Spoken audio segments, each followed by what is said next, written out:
Welcome to the Great Detectives of Old Time Radio. From Boise, Idaho, this is your host, Adam Graham. If you have a comment, email it to me, box13@greatdetectives.net. Follow us on Twitter at Radio Detectives and become one of our friends on Facebook, facebook.com/Radio Detectives. Remember, when you're thinking about a gift, check out store.greatdetectives.net. There you can pick up all of my paperback books, which make great gifts, as well as audiobooks and ebooks, which are great digital stocking stuffers, including my superhero comedy novel series, starting with Tales of the Dim Night, my first detective novel, Slime Incorporated, and All I Needed to Know I Learned from Columbo, or All I Needed to Know I Learned from Dragnet. That's at store.greatdetectives.net. Well, now it's time for today's episode of Richard Diamond. The original air date, September the 24th, 1949. And this one is the $200,000 bundle. Here's another in NBC's great parade of new shows.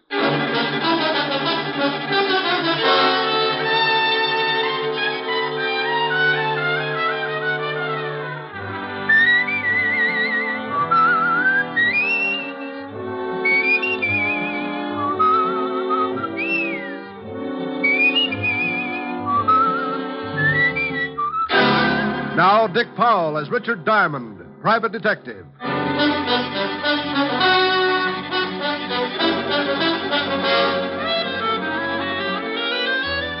Hello there, this is Diamond. You know, this business I'm in can get pretty silly sometimes. I can go along for a whole month and get by on nothing but meals at the automat and a dozen laughs a day.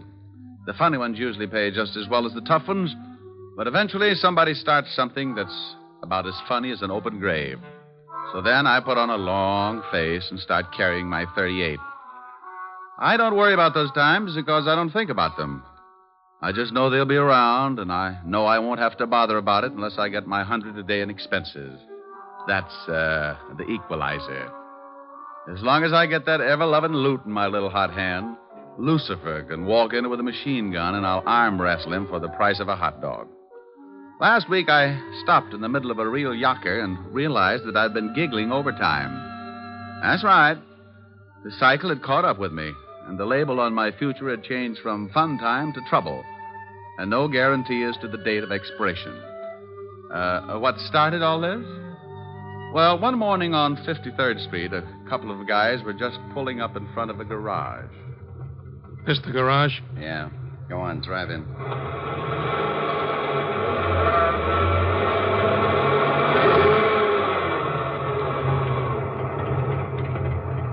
Here comes a guy. Yeah, this is big luck for us. The guy coming is the guy I want. I don't want he should see me yet, so you keep talking to him, and I'll get out this side. Tell him to look at the motor or something. Something I can do for you, mister? Yeah, take a look at the motor. It's been missing. Sounds all right. It don't drive like it sounds, so take a look at it. Okay, sure.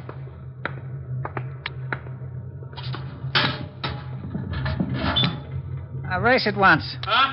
I said race it once. He don't hear so well. Huh? Hello, Billy boy. Where did you come from? How did you get here? One at a time, Billy. I came in the car, got out the other side. You're looking good, Billy, real good. What do you want? How did you find me? Can't you ask just one simple question? You get so all mixed up, Billy. Look, leave me alone, please. Sure, Billy, I'll leave you alone. All alone, you louse.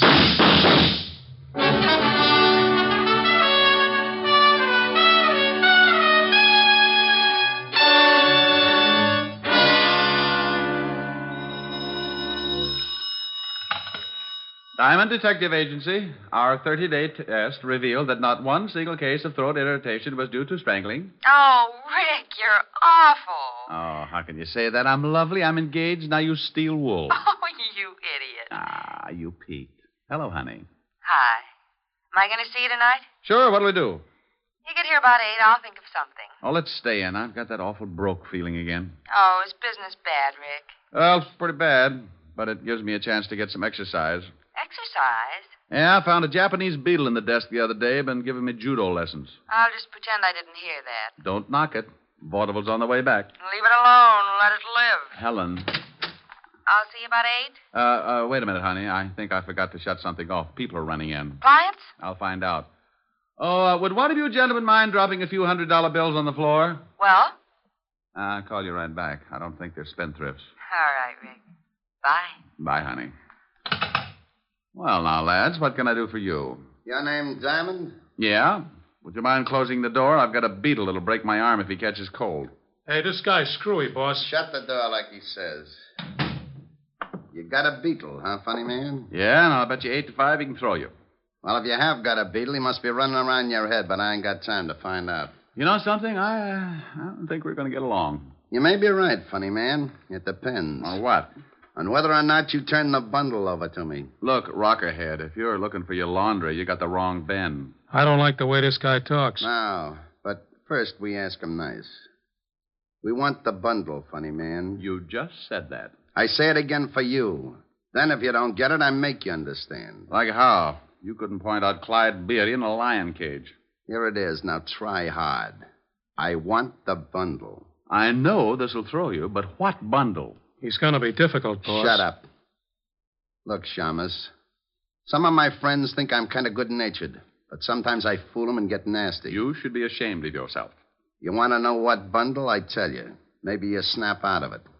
The bundle the dame gave you, the 200,000. 200,000? 200,000 what? Girdles? That does it. Vern, see why the Shamus is lying. Now, wait a minute, Buster. You go on the muscle with me, and I'll tear off your biceps and stuff them in your fat face. Vern. Yeah? Oh, nuts. Why is it a 38 always changes my mind, and I wanted to be so virile? I'm going to use this gun unless you tell us where you got the 200,000. Now, this is getting silly. No, it ain't. Well, It's getting bloody, see? Hey, now, what's going on? I told you, funny man. I want what you got. Well, what I got hurts, and you're welcome to it. You sure asked for it. No. Come on.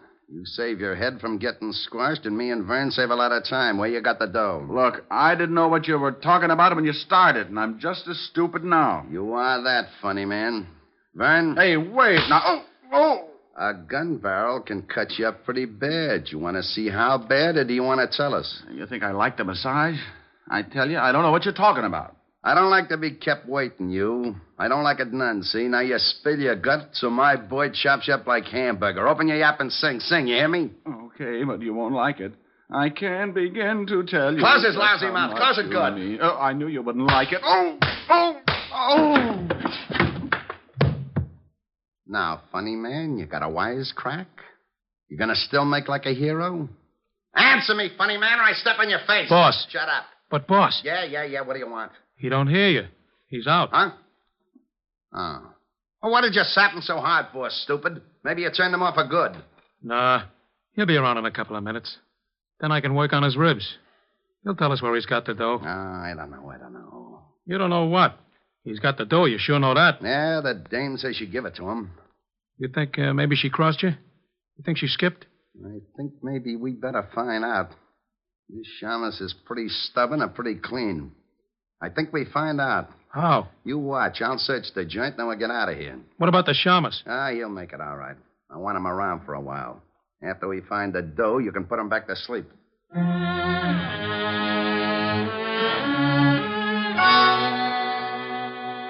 Mr. Diamond. Mr. Diamond. Mr. Diamond, wake up. Oh, it's all right, honey. I'm not coming in. Mr. Diamond, wake up. Mm-hmm. Oh, what a nice sweater. How do you feel? Well, a quick comparison might be a garter snake and a log jam. You don't look very comfortable. Why don't you sit up? Afraid my eyes might fall out. Oh. Better? Yeah. Know any shaggy dog stories? I could use a laugh. How did you get like this? It wasn't easy. How long have I been here? I just came in. I was going to call the police when you started mumbling. Mumbling? Yes, you said something like, "Oh, it's not so late, honey. Can I come in for a drink?" You must have been dreaming. I'm glad I woke up. She probably didn't have a drink in the house anyway. Pardon me, honey, but I gotta run some water over my bumps. You don't look so bad, considering. Oh, considering what? Do people get run over by trucks every day? When you start feeling better. I'd like to talk business. Well, with business, I straighten right up. What's on your mind? Oh, that sweater.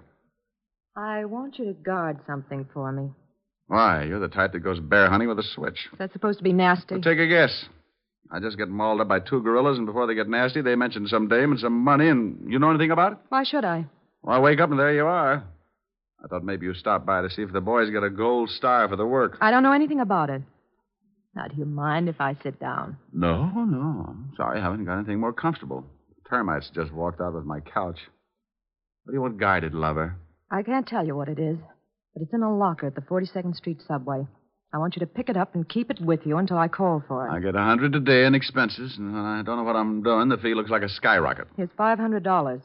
When I pick up the item, you get $500 more. Ooh. And I'll be back in 2 days. Well, I was going to start looking for the guys who gave me this headache, but $1,000 makes me impatient. You, got the key to the locker? Yeah, right here. By the way, do you work nights, Mr. Diamond? Well, not in the office. Don't you think I ought to know your name? You get the item, and I'll introduce myself in 2 days.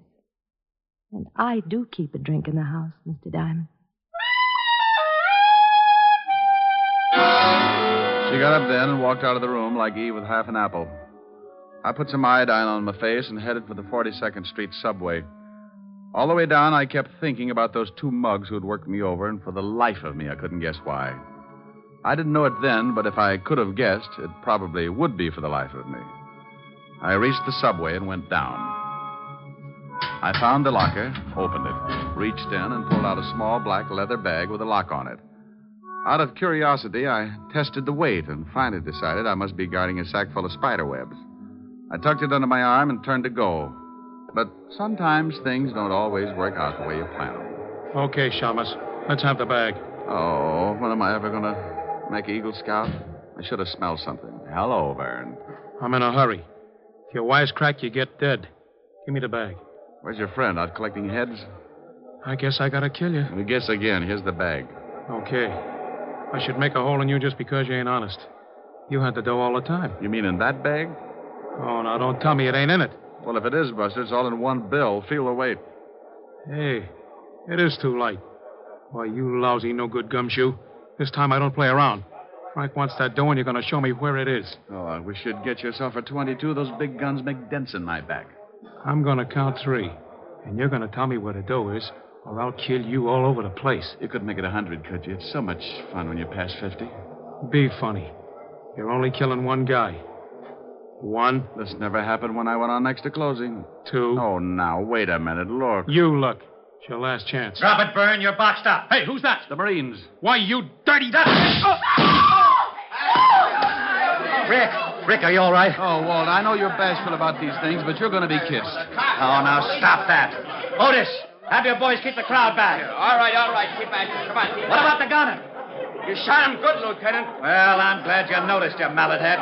Now, what about him? He's dead. How did you find that out? 20 questions? Oh, yeah? Well, I guess we saved your life this time. Well, I hope I can do the same for you sometime, Sergeant, but science will hate me. Oh. Now, don't you start blubbering again, Otis. I couldn't stand it. Go get the wagon like a good boy. Okay, Lieutenant. Now, what's this all about, Rick? Believe me, Walt, I don't know. How did you get here? We got a call from a dame about 10 minutes ago. Said you were coming down here and some guy was going to kill you. Well. Now, don't you well me. I want to know what this is all about. Let's get on to headquarters, and I'll tell you just what I know. Well, are you coming? You mean you're going to cooperate? Well, certainly. Oh, Otis. What's the matter, Walt? I feel a little faint. Would you mind helping me up the stairs? I think I've been working too hard. Walt and I left the subway and headed for the 5th Precinct Police Station. On the way over, I told him about the girl and about the two hoods who had worked me over in my office. When we reached the station, he shoved the rogues gallery at me, and I started going through the miles of photographs. Well, the guy we shot in the subway was one Vern Geronda, small-time torpedo, but we can't find out anything else. Can't you find the other one in any of those pictures? Well, I've looked through them all. All I know is his name is Frank. Maybe he hasn't got a record. Here, try this stack. Dates back to the year 1. Well, you can bet on one thing, Walt. The girl who called you was the girl who was in my office. She was the only one who knew I was going down to the locker in the subway. But how did she know this Vern Geronda was going after you? Well, she must have known he was going to tail me and that he was after something. something that could have been in that black bag. It was a plant because she knew it was empty. I think she'd planned that when this Vern caught me with an empty bag, he'd get rough enough to shoot, and if you were there, you'd have to stop him. You mean she wanted him dead? Well, that's my guess. Dead or in jail, but out of the way. That 200,000's probably behind it. Walt?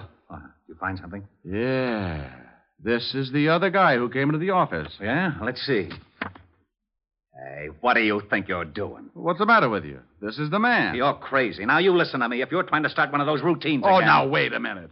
You asked me to pick out the hood that was in my office, and this is the boy. A little younger, maybe, but you know darn well I wouldn't make a mistake on identification. This is screwy. This is ridiculous. Where's my bicarbonate? Oh, what is wrong with you? Rick, that's Frank Purcell, and he's been dead for 2 years. What? Oh, wasn't he the guy who went over a 50-foot cliff with his whole gang? That's right. The car burned. The only guy they didn't find in the wreck was Billy Crump. He disappeared completely. Well, this one got out of it, too, and stayed around long enough to pay me a visit this morning. And his first name was Frank. Oh, that's impossible. The boys chased them right after the holdup and shot out one of their tires. Watched the car go over and saw it turn. Didn't they knock over the payroll at the Martin shipyard? Sure, got away with $200,000. Lieutenant. Huh? Oh, yeah. What is it? I'm that killing down at the garage. That guy was just identified as being wanted for armed robbery. Killing? Yeah, pretty bad. Somebody shot up a guy that worked in the place. Well, who was it? Her name was Crump. What? Yeah, Billy Crump. Stuck up some shipyard about 2 years back. Oh, shut up. Oh, I was only telling you. Okay. What else on it? He has a wife, lives at 64th Street, apartment 205. That's all. Well, don't just stand there, you applehead. Go get the car. Oh, yeah, Lieutenant. Come on, Rick. I'm waiting. All right. I apologize. Oh, you really don't have to, Walt. I was as confused as you were. Was? But you're not now? No, I don't think so, Walt. But let's get over to see Mrs. Crump. She can do a lot of straightening out.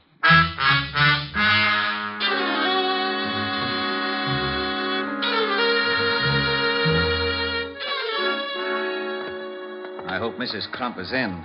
Oh, I forgot to tell you, Lieutenant. She calls herself Stewart, Mrs. Edna Stewart. What? Yeah. Her husband used her alias instead of Crump.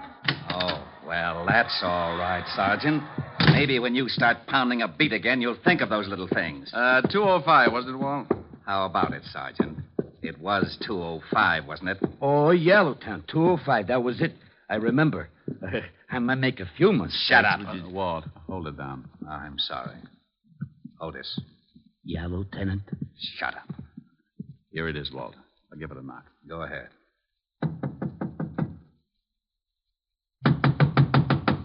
Looks like no score. Try the door. Why, Walt, without a warrant? Now, don't you start that again.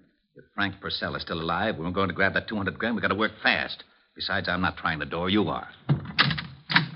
Well, it's open, unstained, and honest. I suppose you'd like me to trip you just so you can say you fell in by mistake? Oh, come on.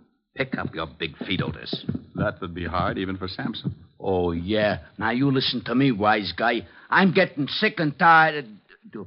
Ooh, holy cow, Lieutenant. It's a body. Rick, how about it? Quite. Mrs. Crump. Mrs. Crump, Mrs. Stewart, the girl in my office this morning, no difference.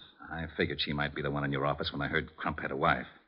She must have had the 200 grand, and Purcell killed her for it. Well, you can bet the cash wasn't in the apartment because she was too smart to keep it here. Well, there are no signs of a struggle. From the way she's lying, she was probably sitting at this desk. Writing pad on the desk, Lieutenant. Keep your paws off of it. She was writing something. Went through to the bottom sheet.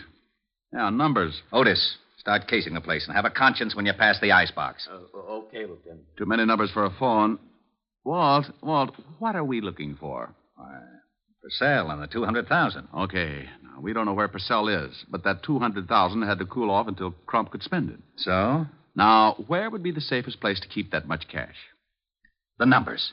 Safety deposit box. You have just won yourself, Sergeant Otis. I should cut my throat first. Now, it's a cinch Purcell has gone down to the safety deposit box. Hey, I found a couple of plane tickets, Lieutenant.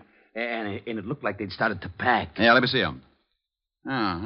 2 for Mexico City and good for the first.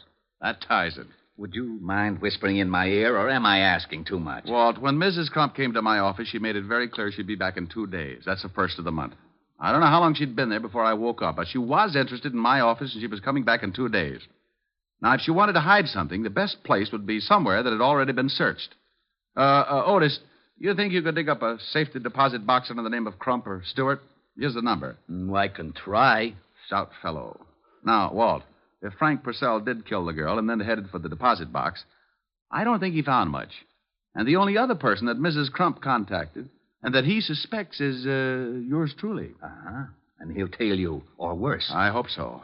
But I want 10 minutes alone in my office before he catches up. Now, what is get going and call me at my place? Right. Now, Walt, I'm going to walk around for about half an hour and see if I can pick up a tail. Then I'll lead him to my office. I'll get there at exactly 2:30. You get there 10 minutes later. I think I'm going to need help. I still wish I knew what you were up to. Now, as soon as Otis finds that deposit box and tells me if Mrs. Crump was at the bank around 11 this morning, I'll tell you the whole thing. And if I'm lucky enough to stay alive, you'll have Frank Purcell to fill in the details. I left Walt and started walking. If Purcell was after me, he was too smart to let me spot him, so I just kept going until I'd used up the half hour, and I was on my way up to my office. Purcell wouldn't follow right away, so that gave me the 10 minutes I wanted. I went in and looked around. Nothing had changed. Desk, chair behind and chair in front. Small closet with sink, hat rack, and bookcase. I went to work on the bookcase first. Nothing. So I took the desk apart. I kept going. Closet, under the rugs, still nothing. I took a breather and tried to reason it out. If I had suspected something in the beginning, where would be the last place I'd look? Something I never used. I didn't have a vacuum cleaner, so that was out. Then I remembered something. Something the girl had said that morning. Do you work nights, Mr. Diamond? I looked up at the big light bowl hanging from the ceiling. A little lost weekend, but it was worth a try. I walked over and snapped on the light switch. Score for Diamond. With the light on, the bowl became transparent, and lying at the bottom, I could see the outline of a large bundle. I forgot to smile because the footsteps coming up at the hall sounded like company. I turned off the light, went over to my desk, and sat down with a very comfortable 38 between my legs. Well, good afternoon, rocker boy. Did you forget your bucket of blood? I forgot something? Sure, funny man. I forgot to leave you dead. Don't look so unhappy. You tried. I've been getting a big run around all day. So I brought me something to slow things down. You want to see it, or do I keep it in my pocket? Well, if it's a mouse, I'll scream. In this pocket, I got 6 ways to kill a louse. If you ain't seen a louse, just grab a mirror. Oh, by George. That was a good one. What's the matter? Was the deposit box empty? Oh, you know about that, do you? I figured you was working with a dame. Well, you got a silent partner now. You're right. Last time I saw her, she was speechless. I'm going to do the same for you, funny man, but I make a deal.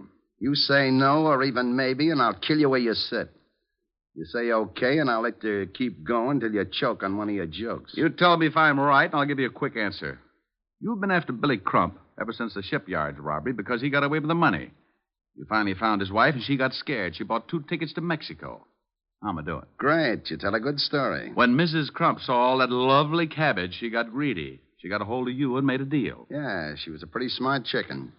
I knock off her husband, Billy, and she splits the dough with me. And if I guess right, at 11 o'clock this morning, while you were killing Billy Crump, she was grabbing the $200,000. So that's how it goes. But after we rubbed out Billy, she called and said the dough was planted with you. She wanted the dough herself. She used me to lead you to the subway. Right. Where were you? Upstairs. I figured something was up. Well, nice little plot. You kill her husband, the cops kill you and your torpedo, and bless her little heart, she winds up with a pot of gold. No, she winds up dead. The dough wasn't in the box, so she planted it somewhere. We saw her coming in here after we worked you over. Now, I think she stashed the bundle here while you was out cold. So, do I get it, or do you die? What are you going to do about that big, bad policeman outside the door? I'm going to laugh at him because he ain't there. Walt, stop snooping. Come on in. Hey. Well, what do you know? You wasn't kidding. This might mean a promotion, Purcell. You want to turn around and be a good boy, or do you want it the hard way? I stay the way I am. You're in a tough spot, Mr. Copper. If this funny man's a friend of yours, he's going to get it the minute you try your luck. Rick? Yeah, Walt? He's got a point. I might be lucky and get him just right, but it's a long shot, and if I miss, he'll pull the trigger on you. You're pretty smart for a copper. Walt? Yeah?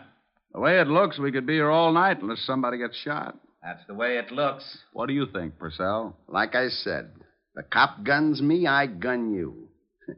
Silly, ain't it? Be a lot sillier if I had a gun. Funny, man, that would be a riot. Well, start laughing, pal. You sure ruined that desk. I couldn't help it. Had the gun between my knees. I move, he shoots. Had to try it right through the desk. What are you sweating for? Me? I could use you for a shower. How's Purcell? Unhappy. How about it, Purcell? I ain't giving odds. Hey, funny man, you know something? You ain't so funny. Get the phone, Walt. Yeah? Lieutenant? Oh, no. Yeah? I found the box. The crump dame was in the bank at 11 o'clock this morning. I found it pretty quick, huh? Hooray for you. Wait a minute. Rick, you were right about the... Hey, where did he go? Who, Lieutenant? King Kong. Now, you get your big fat head over here. Lieutenant. What is it? Okay if I turn on the siren? Oh.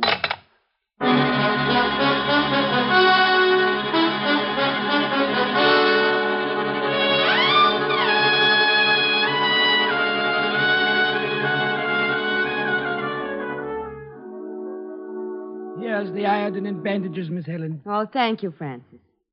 And stop squirming, Rick. Oh, honey, I know what's coming when I leave here. I'm going to look like an advertisement for a snappy funeral. You baby. It's just a little iodine and bandages. Oh, get her. You use enough iodine to stain an elephant, and so much bandage you could roll up a herd of mummies. All right, then get infected. I am infected. Rick, stop Come that. Here now. Come here. I've had a tough day. I've been beat up, shot at, and been insulted by Sergeant Otis. I need some relaxation. I want to play.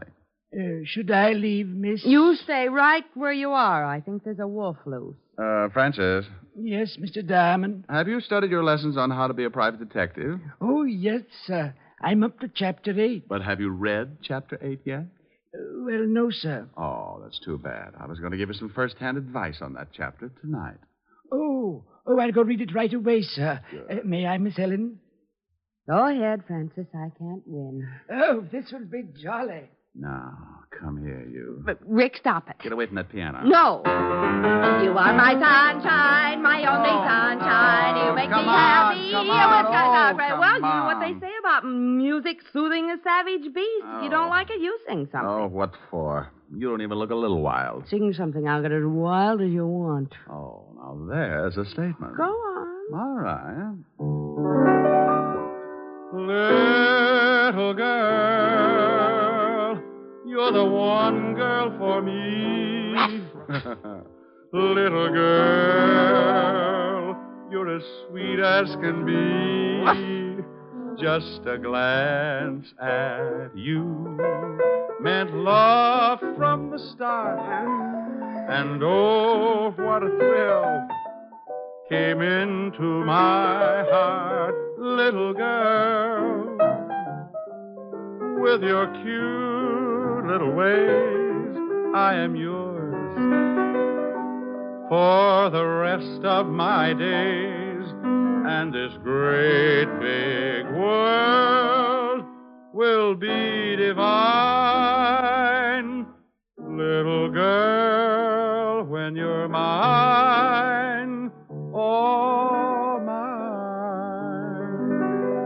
Okay, honey, now get wild. All right. Come here. A little wilder. Yeah. There you go. Mr. Diamond, I'd like to ask your opinion. It says in Chapter 8 that homicide... Oh. Well, look at that. And I'm not blushing. Oh, I must be getting used to it.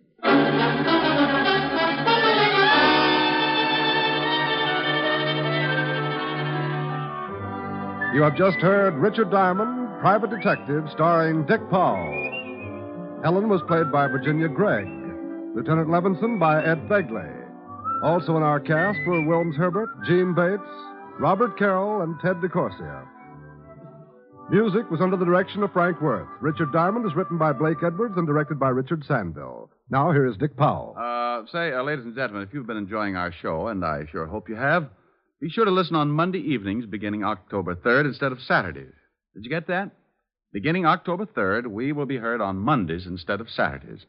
And check your local paper for the exact time.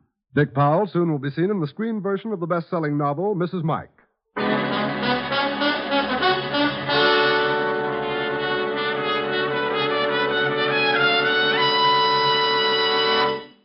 The Judy Canova Show returns to most of these NBC stations next Saturday in this time period. Richard Diamond, Private Detective, moves to Monday evenings beginning October 3rd. Next week, tune in at this same time for the Judy Canova Show and hear Richard Diamond, Private Detective, Monday nights beginning October 3rd. Your tune for the stars on NBC.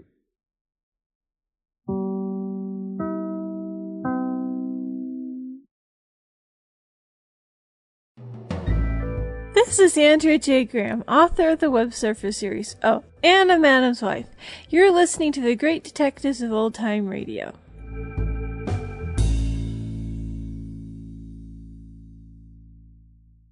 Welcome back. Well, the producer really does seem to want to have a bit of a variety of tone in the episodes it presents, which I think that when you listen to the start of the episode, that whole opening monologue set up the tone that we weren't going to have quite as much of a comedic tone as had been in the previous couple of weeks' episodes. I think with Richard Diamond, there's a greater sense of surprise about what's going to be on from week to week than any other detective show that we played. All right, well, now we turn to listener comments and feedback.